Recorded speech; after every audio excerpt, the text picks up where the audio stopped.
Welcome. Welcome to the Statewide IT Conference. We've been looking forward to this day for a long time. It's one of the few times that we can get as many as possible of the one IU IT team together. We've got a great day lined up today and tomorrow. Some of you were here for pre-conference sessions yesterday. This evening, the staff appreciation event out at the Cyber Infrastructure Building, and I also want to give a shout out. I know we've got some people watching the stream at various places as well. First and foremost, the event would not be possible in any way without our sponsors. I want to give a special shout out to Matrix Integration, who is our premier sponsor and sponsoring the two keynotes. I saw Brenda and Chad here this morning, and we are immensely grateful to you for your long and productive partnership with Indiana University. Also to AT&T, Lynda.com, Dell, CDG, and Technology Integration. They are immensely helpful in pulling off an event of this caliber and in this scale. I don't know what the final registration numbers are. Last I'd heard we were around 750. I know last year we had over 750 walk in the door here, so it really is a great gathering for the family. During the break outside, I hope you will take a little time to visit their booths. They've set up booths. We've got some others from UITS showing off various things with IT training or some of the emerging technologies as well. So our theme this year is always learning. Now, we're a university, so we teach, and education is a core part of what we do. But in selecting the theme this year of always learning, this is not about our primary mission as a research and education university. It's always learning about you. What are you personally learning in developing your career in terms of new skills, new insights in how to lead, new insights in how to manage and work with others? We are an organization that is always learning. And we're going to lead off this morning with what I think will just be an extraordinary panel. As you saw in the opening comments, this is really an interesting time in our history, in the history of our nation, in the balance between privacy and security in a time of what increasingly is turning out to be a cyber war world. And the news is filled every day with new revelations from Edward Snowden and others about what's going on with our government. So let me introduce our panelists. I'm delighted this morning to welcome Congressman Lee Hamilton. Lee Hamilton has served with grace and dignity for many years as an Indiana congressman, first elected in 1965, as I recall, and served through 1999, and also served as the vice chair of the 9/11 Commission. Lee, come on out and join us, please. Hi, Brad. Glad to be with you. Thank you. Thank you, sir. Our second panelist is Associate Professor Raquel Hill from the School of Informatics and Computing. I'm delighted that Raquel was willing to come back. She is on sabbatical this year. She works with the Center for Applied Cybersecurity Research here at Indiana University. This semester, she is visiting at Harvard University at the Center for Research on Computation and Society. Raquel, come and join us. Welcome.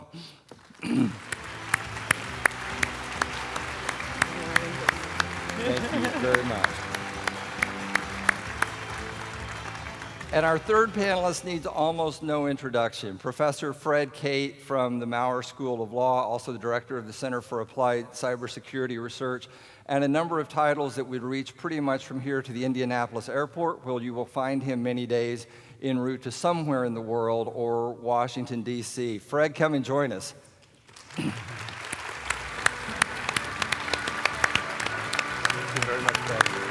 Thank you very much. When we first decided to focus on privacy and security and suggested Fred, of course, is one of our great experts in the area, one of the staff quipped and said, well, we've had Fred here before, should we just rename it the Statewide IT Conference?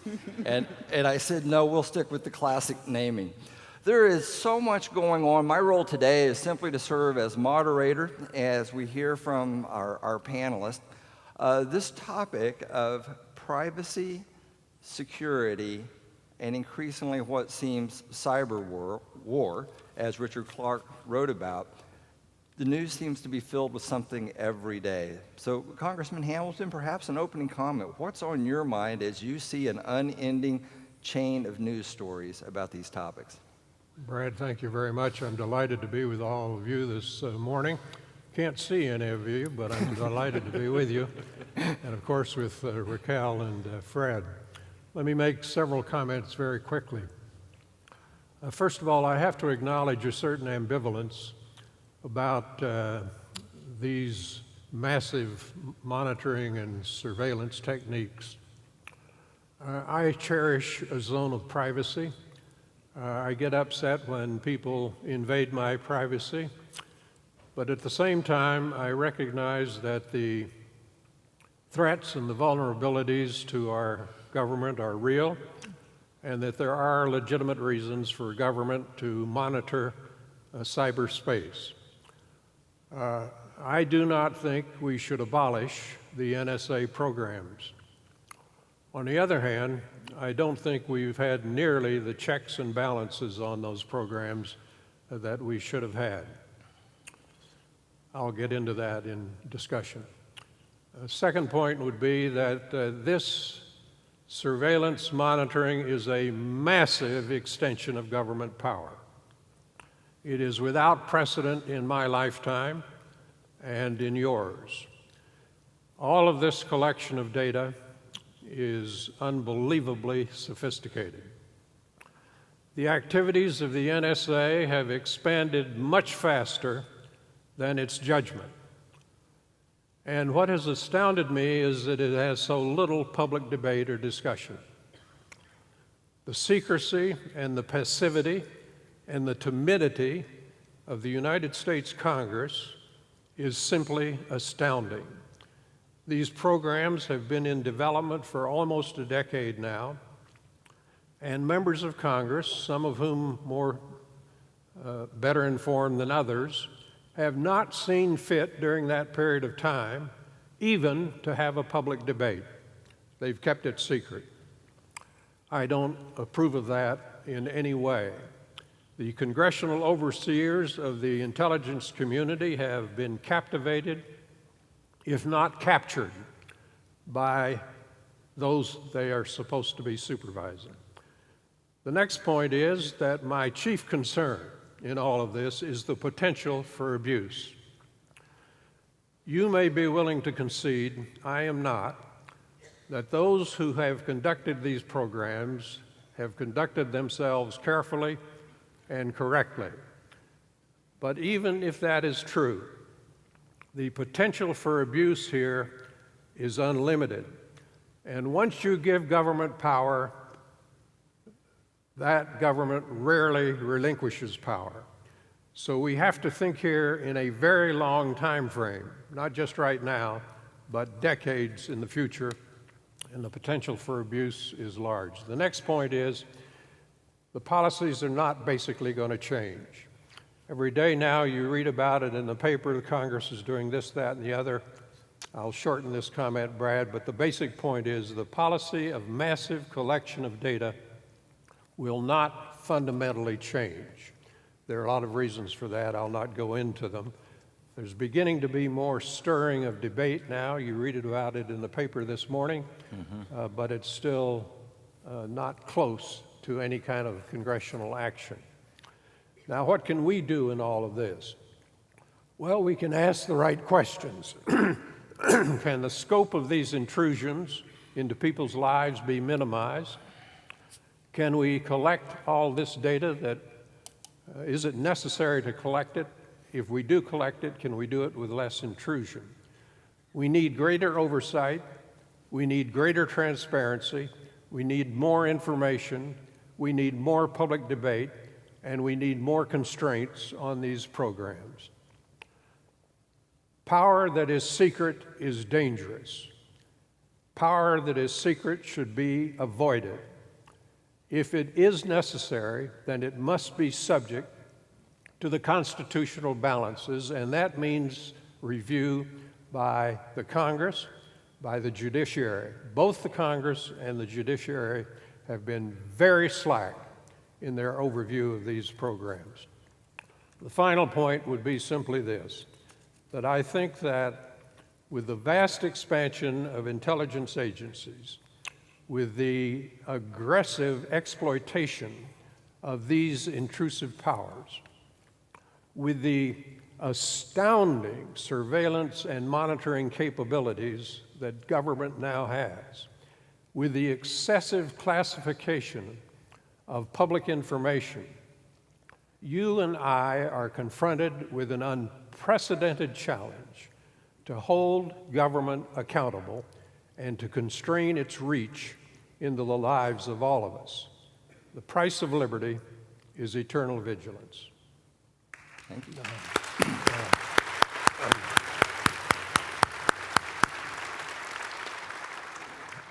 Raquel, you're in a unique position as a professor of computer science and informatics, and one might say all these technology thingies of yours have caused this havoc. What are you learning and thinking about these days while you're visiting at the Harvard Center? Okay, Brad, first I want to thank you for inviting me. I'm very honored to be sitting here with Congressman Hamilton and Professor Cate. It's really a joy to be here.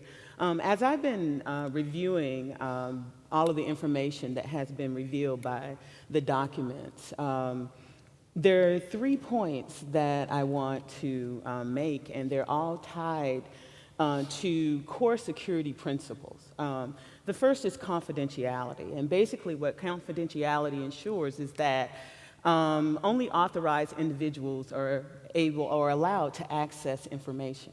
And so what we understand from the revelations in the documents is that that's something that the NSA hasn't really spent a lot of time on. How do we specify effective confidentiality policies, and how do we then enforce those policies? Given what Congressman Hamilton has said about, they're gonna continue to collect massive amounts of information, that is a major concern, because how then do you protect access to this information? The second, and part of the revelations, in addition to all of the surveillance that has been done and all the data that has been collected, there also has been a weakening of protocols. There has been the implementation of backdoors into software programs. Mm-hmm. And so we get to the next point, which is integrity. Integrity says that there should not be some unauthorized change to information, to a system, without that change being detected. Mm-hmm. And because these backdoors and weakening of protocols have been put in place, these same protocols are being used to protect our critical infrastructure. Our power grid, our electronic transactions, everything. We are so dependent upon, our infrastructure, our internet infrastructure. And now, the mechanisms that are there to secure and protect us, have been compromised. And so there's an issue with integrity. The last is availability. And so we've moved from confidentiality, the revelation of the information. We've gone to understand that the integrity of our systems have been compromised, and this is going to lead to these systems being under threat and possible not being available for us to use. And so availability is the third core security principle, which says that I expect that a system will be available for use, and so because now we have more threats, and there are more vulnerabilities in the systems, those backdoors, those vulnerabilities can be exploited by someone other than NSA. And so that's going to, that makes our systems more vulnerable to threat and attack. And so I think I just kind of look at this from the perspective of a computer scientist, especially one who specializes in security, and we see all of these core principles being undermined. So when we have a backdoor in software, it may not only be used for what was thought to be its intended. Yes. And also, just because when you put a backdoor, you can't imagine that the fact that a backdoor is there is going to always remain a secret or private. Security by obscurity is not security at all. Indeed. Now, I should tell our panelists, if you look at the audience and pretend you can see them, they're wearing lanyards, a yellow or a blue lanyard of choice.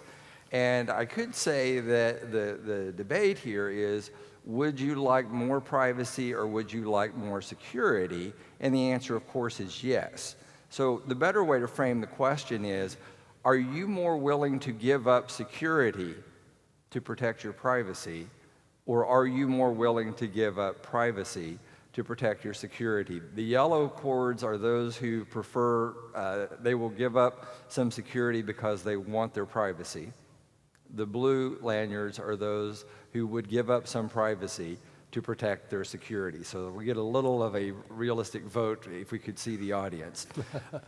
Fred, I know that you have been deeply involved in many of these topics and serve on several national commissions, and I learned a lot in working with you this summer on some of these topics.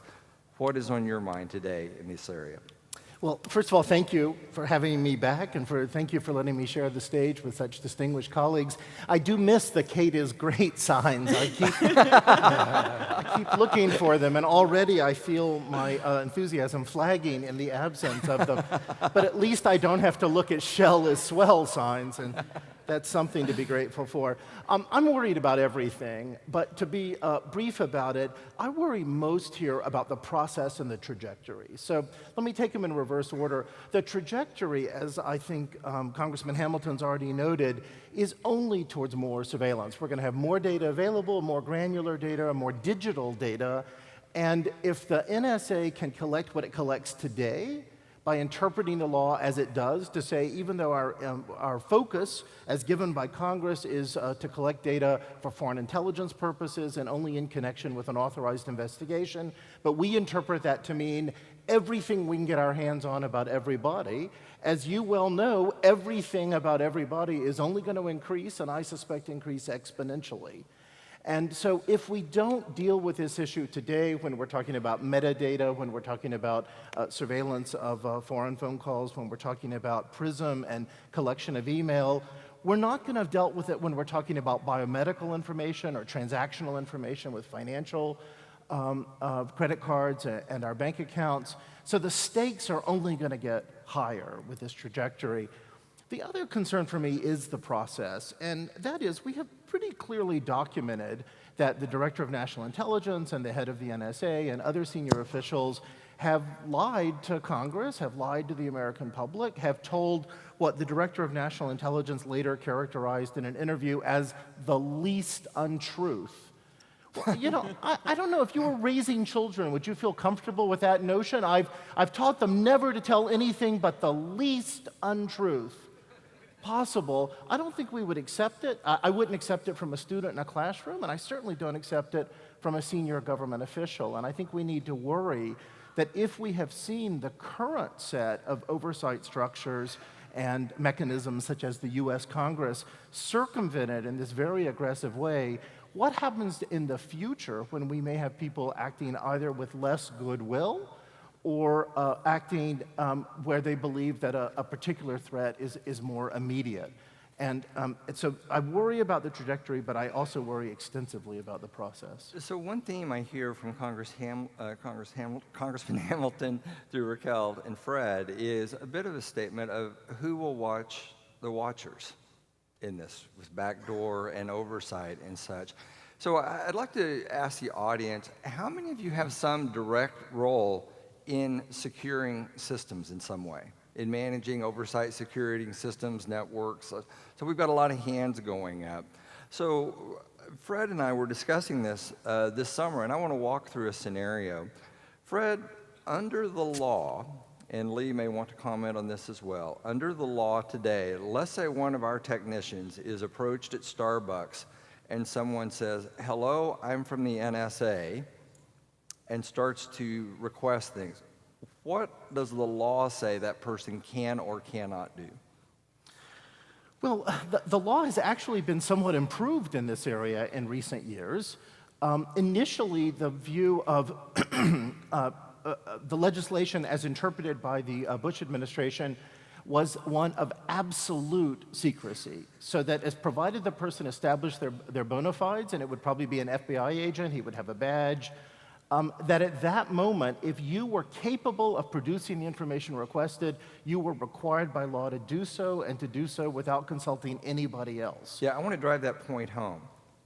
That means if an FBI agent or NSA agent duly credentialed approached someone in the global NOC, or someone in HelpNet, or someone at Verizon, it doesn't matter, we're not special about this, anyone, and said, I want you to produce this information, this log of information, disclose these things, your immediate thought would be, well, just a minute, I need to check with my supervisor.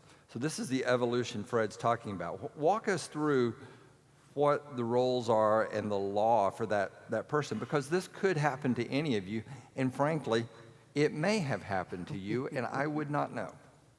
So the way in which the law here got changed was a very courageous judge, Victor Marrero, decided a case involving a national security letter, and he said that type of classification, that type of gag order, that's what we all call it, is unconstitutional.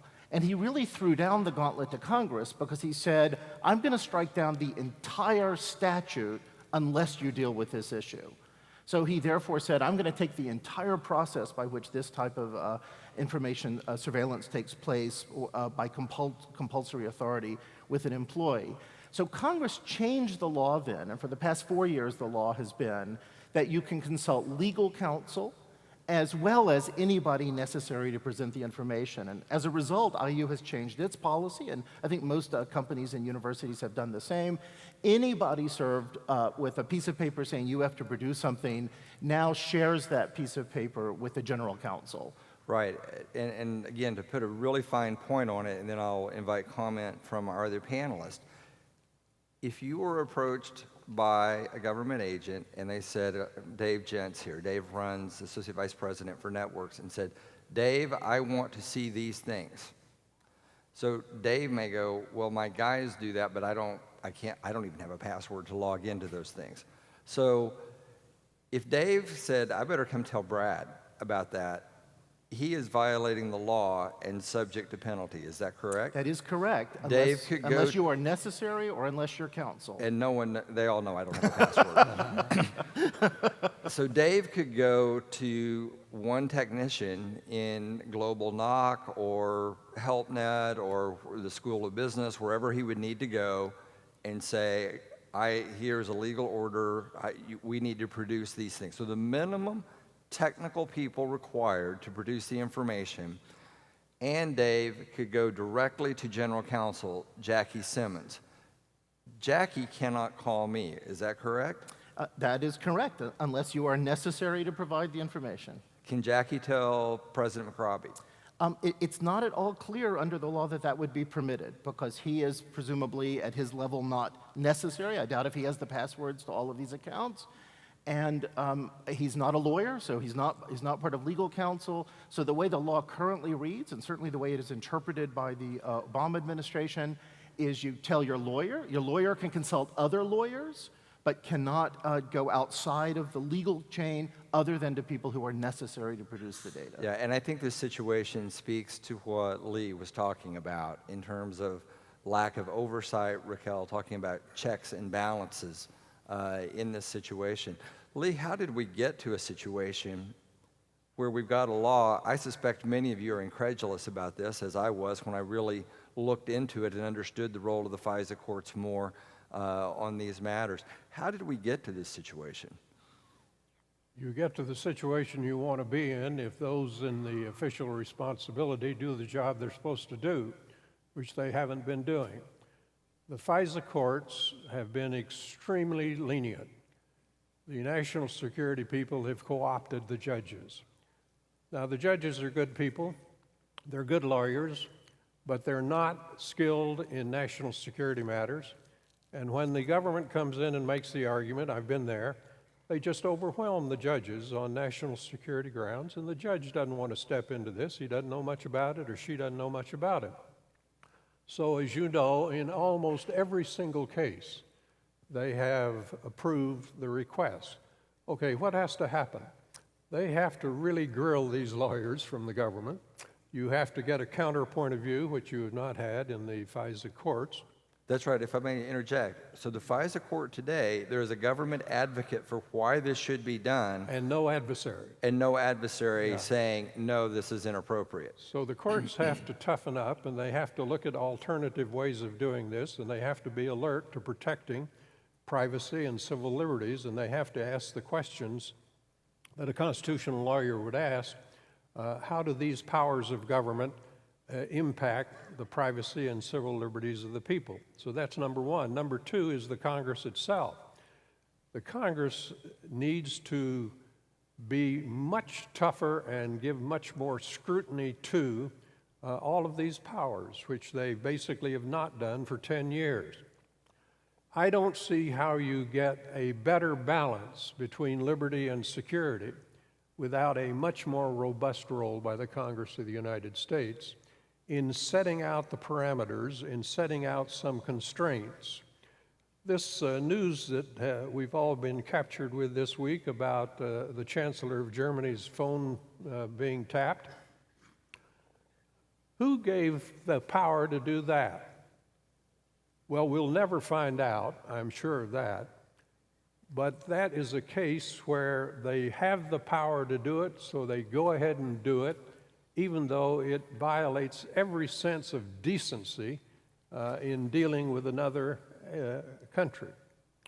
So the Congress has to step up, the Privacy and Civil Liberties Board has to step up, and all of these people have to try to assure that as the NSA and other government agencies try to expand their power, become much more aggressive in exploiting that power, much more intrusive into the lives of Americans, somebody is there saying, hold on here, watch what you're doing. What is the impact of this on the private citizen and on their liberties?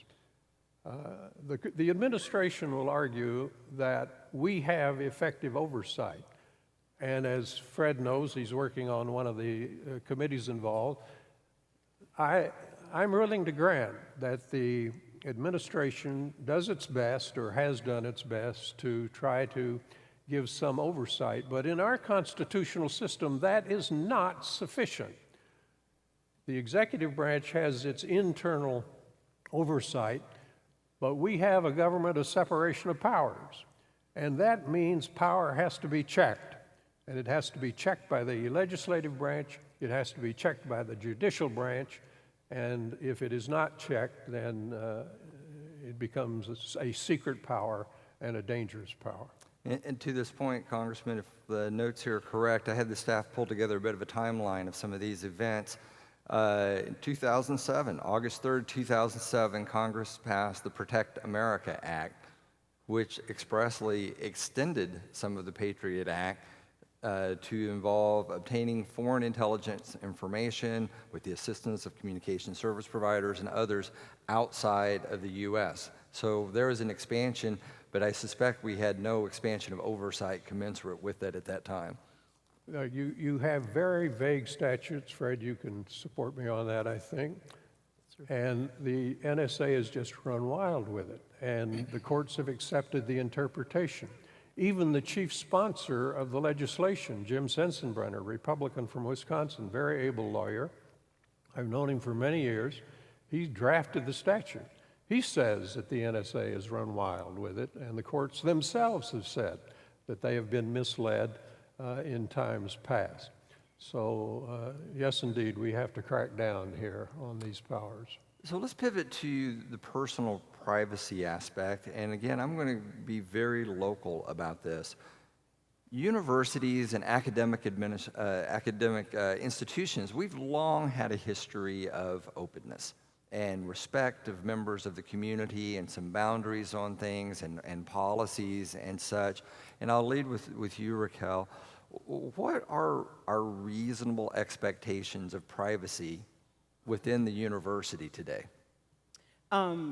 Actually, before I address that question, I want to comment on on the question that you asked to Lee and to Fred. Please. Regarding the abuse of the power to collect information and going to an individual and requiring that they give the information and their bosses and anyone in the reporting structure not knowing it. While I'm listening to this, I'm thinking as a computer scientist, like, okay, this is a problem that needs to be solved because it's going to take Congress and the courts a while to catch up and to address this. That seems a fair assessment. Yeah, and so one of the things I'm thinking about is, okay, how do we specify policies that everybody that is in that reporting chain can be aware of what's going on, and that person that has the access doesn't feel isolated?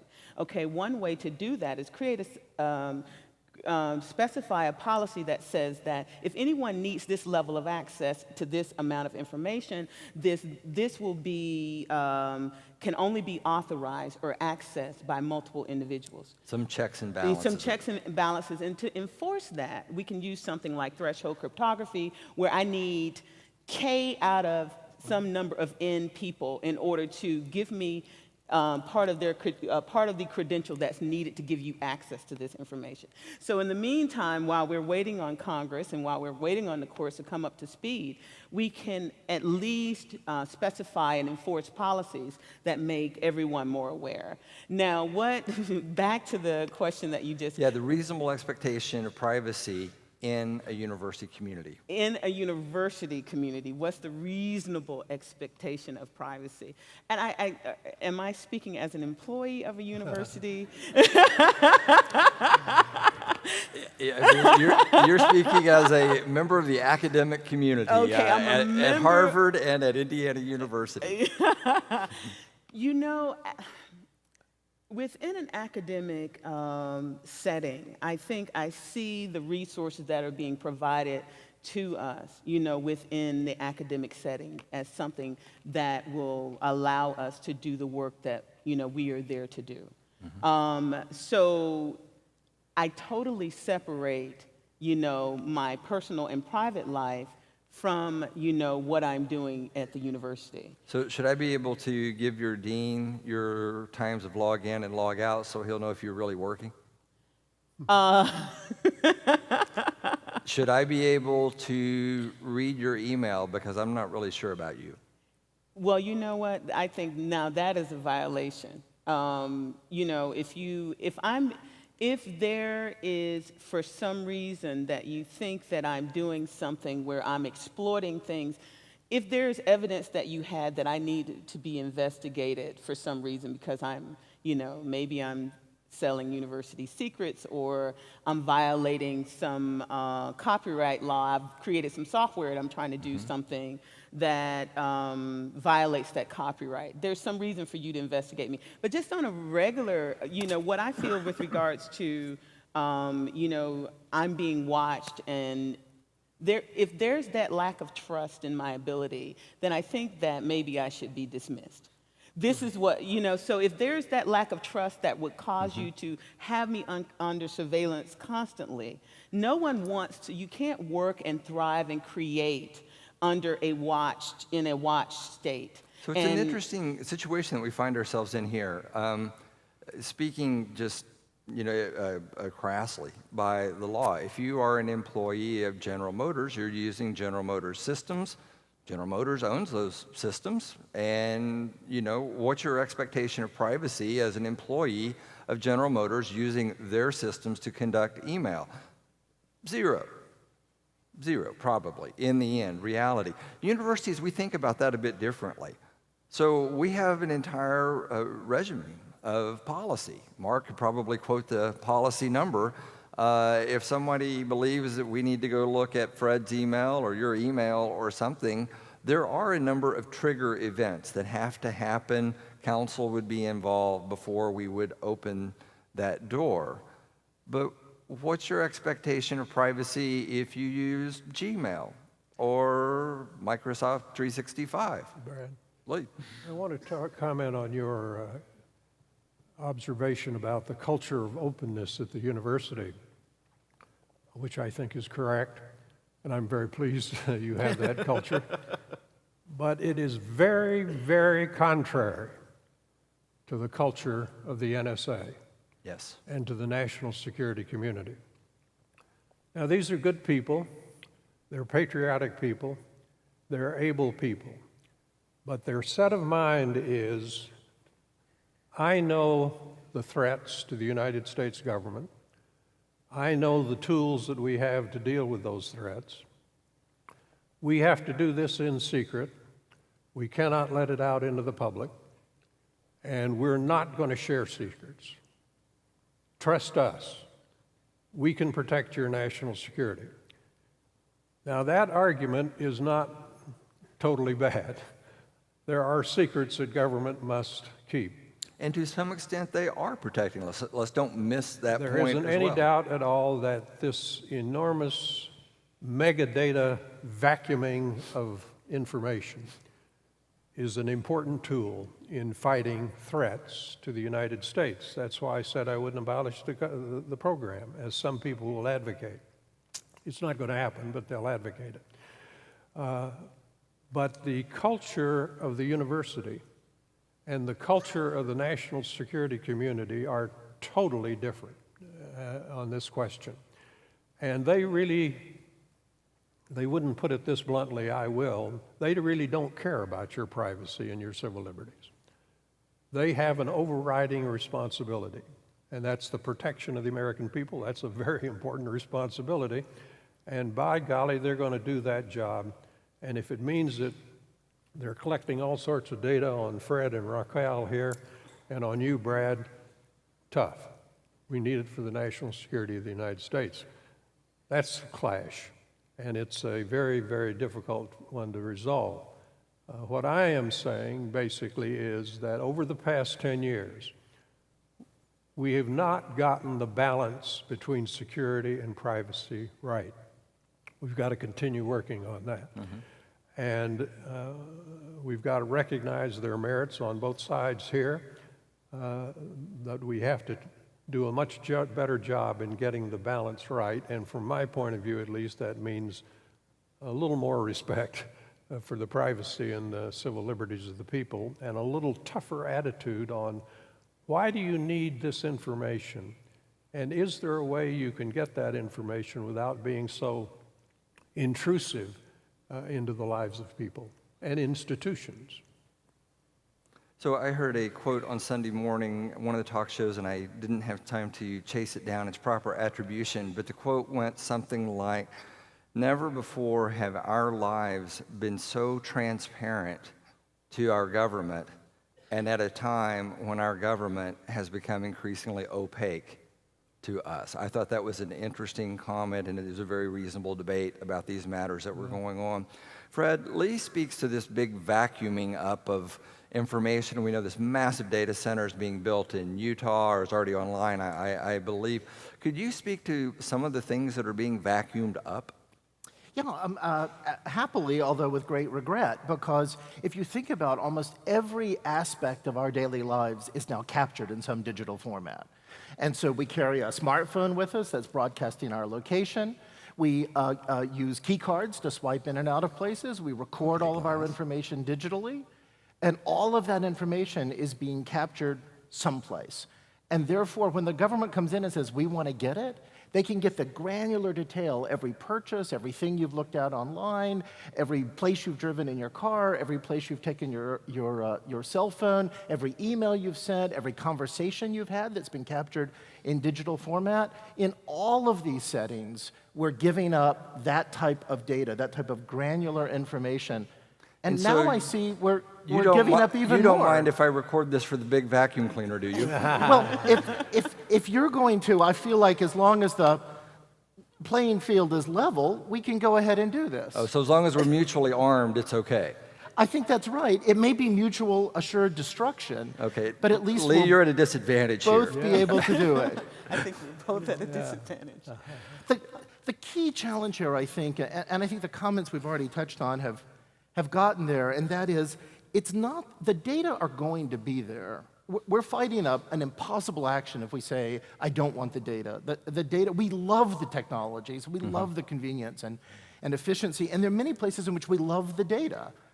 I'm leaving for London. I got an email this morning from the hotel saying, we know you're coming. We want to make sure we have your room ready. What time are you checking in? And that's because they linked all my data to know how many times I've been there before. So what we need, and what in the university we have, are better rules that limit the use of the data, that say it's understandable that my data will be private, as in the case of the university, but if I'm out sick and somebody needs access to my teaching records, they're going to be able to get it because there's a process that lets them get it. It will involve other people, it will involve oversight, and you'll be able to determine who else had access. That's what we don't have at the NSA. So some form of technical safeguards with policy safeguards behind them.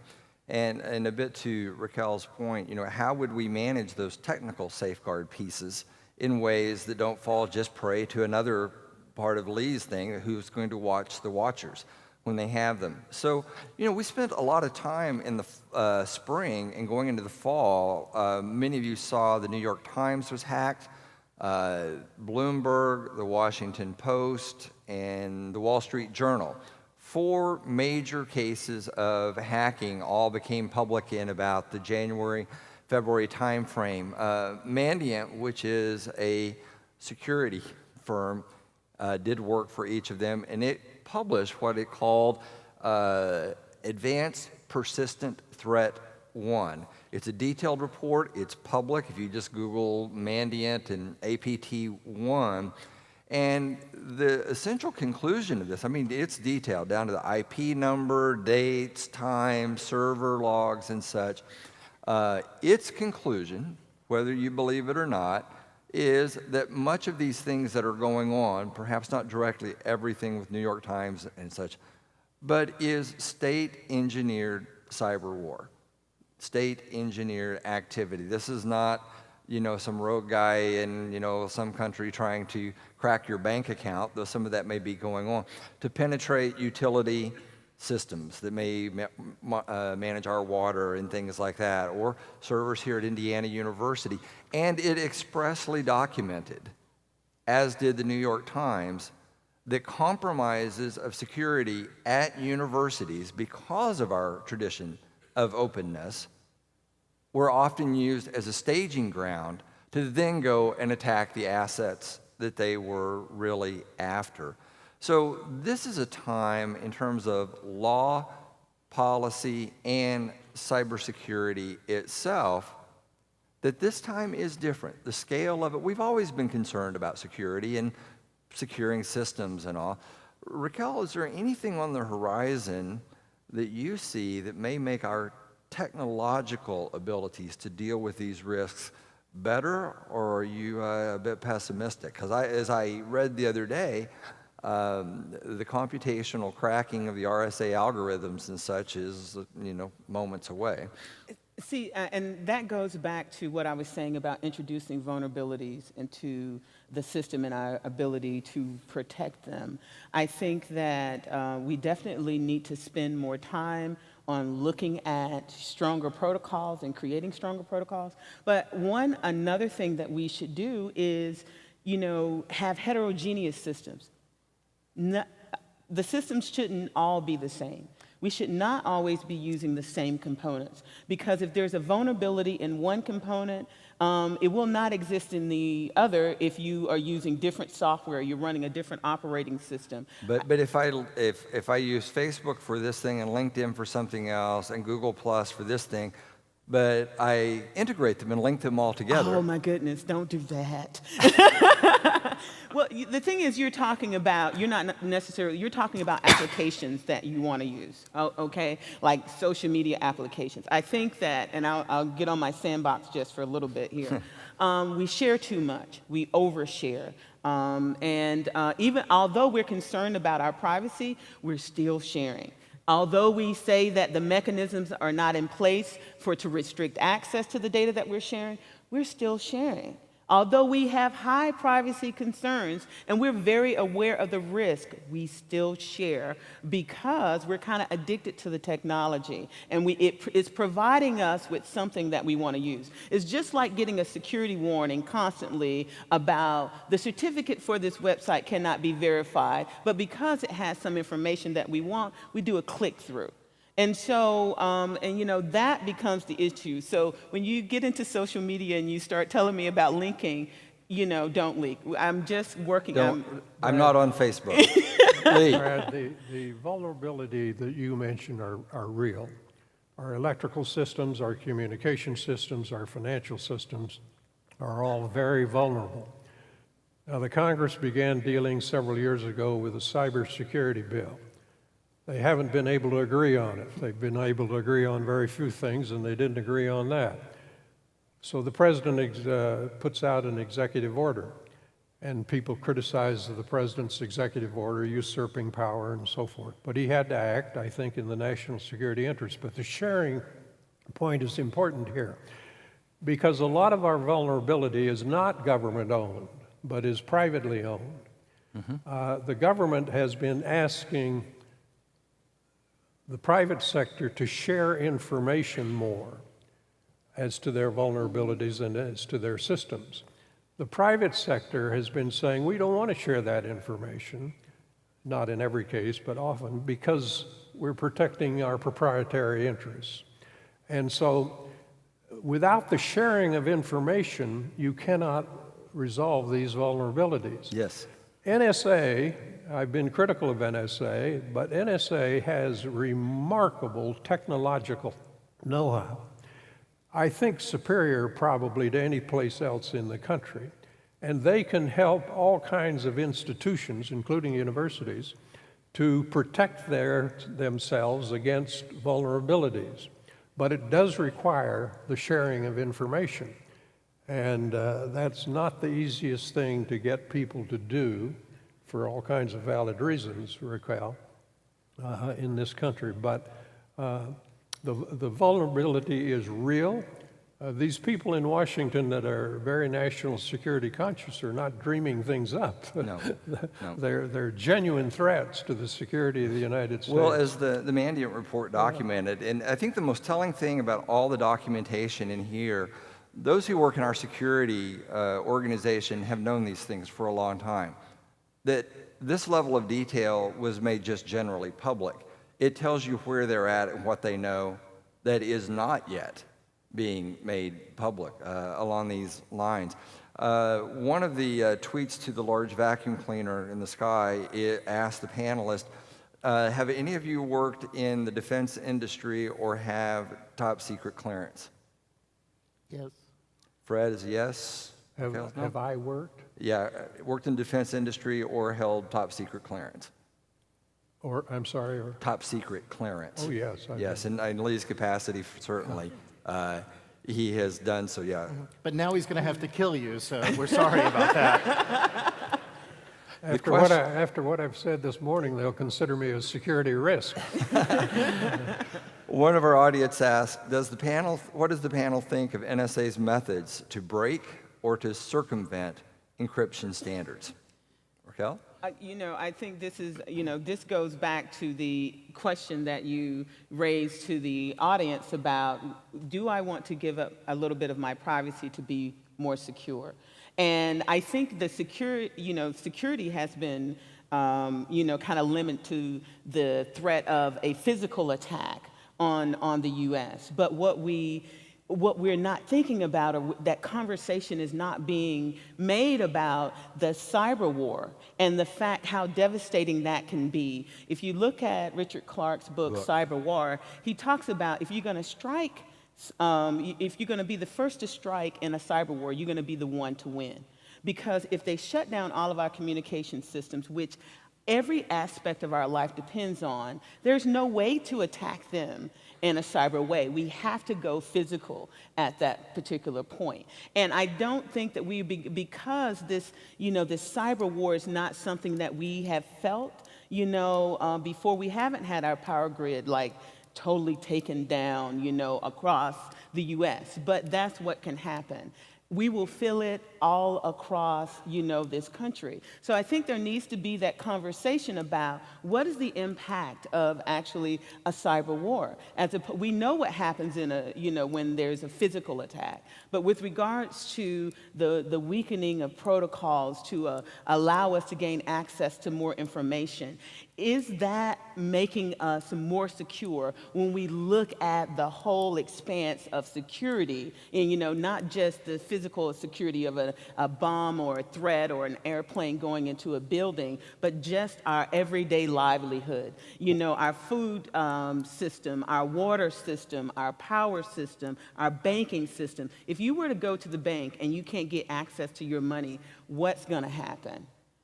So I think that we need to begin to talk about, these kind of things, because although I'm giving up a little bit of my privacy, does that actually make me more secure? I know that they have prevented, they say about 50 threats, but what happens when there's this cyber attack and we feel it all across this country? Raquel, I don't think there's any encryption the NSA cannot beat. Yeah. Now, that's my impression.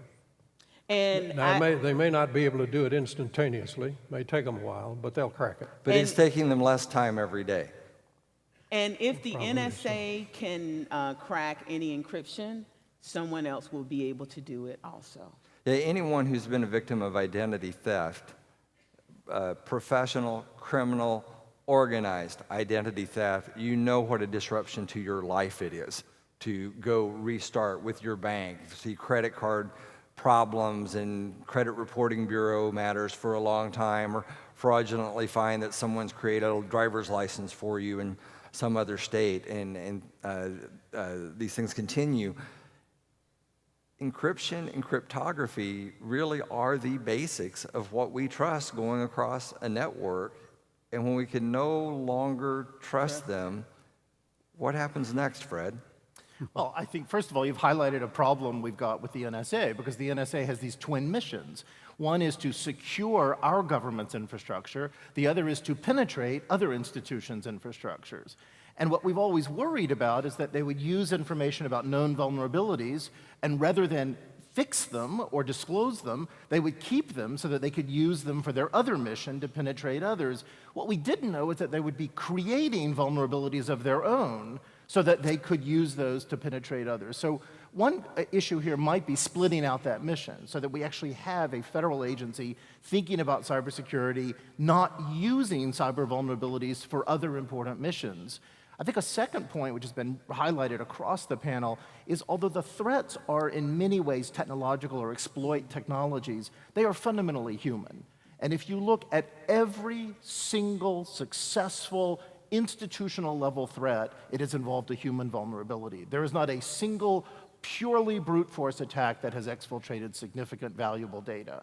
There is always, and it's usually a senior person in the hierarchy, because you don't go after a junior person, they don't have access credentials you want, but you get the president or you get the vice president or you get a senior person to fall for a phishing message, to otherwise compromise their system. So again, we're going to need to focus with law, with economics, with training, with other tools on that behavioral component, or else we've lost this war already. That's absolutely right. It is a multi-pronged attack. And just a few weeks ago, the chairman or president of Mandiant received a phishing message. They had cracked the limo service that he usually uses to pick him up to the airport and take him back. And it had a habit that after one of his rides, he would receive a PDF file of his invoice and his bill, and this has worked this way for years. And then he realized that he got a PDF one day that he did not take a limo ride, and it all looked like it came from the right company. He had his people look. The PDF actually had a payload of, a virus and such in it. So it is just such an escalating game. We had an incident, I won't go in detail, but across multiple higher ed institutions where there was some spear phishing, particularly targeted at a very common type of administrative system at universities that played out very quietly over a period of months until there was actually monetary harm. So to your point about how we share, I think all of you know Indiana University is the operator for the Research and Education Network Information Sharing and Analysis Center, the REN ISAC. And that's one of those things within that trusted community.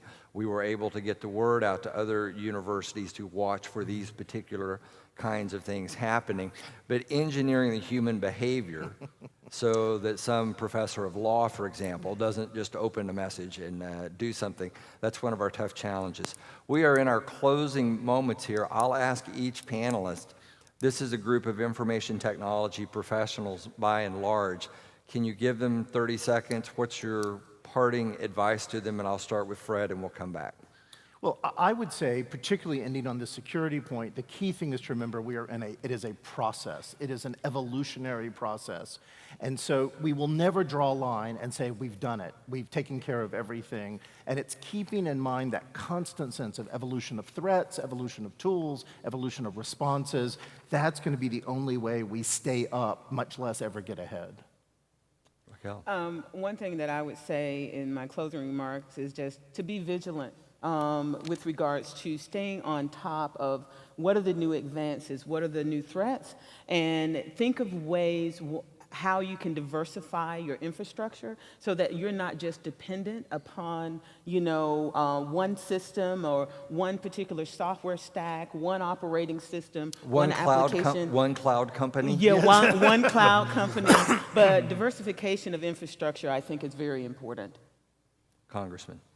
Well, I think everybody here has their own sphere of influence.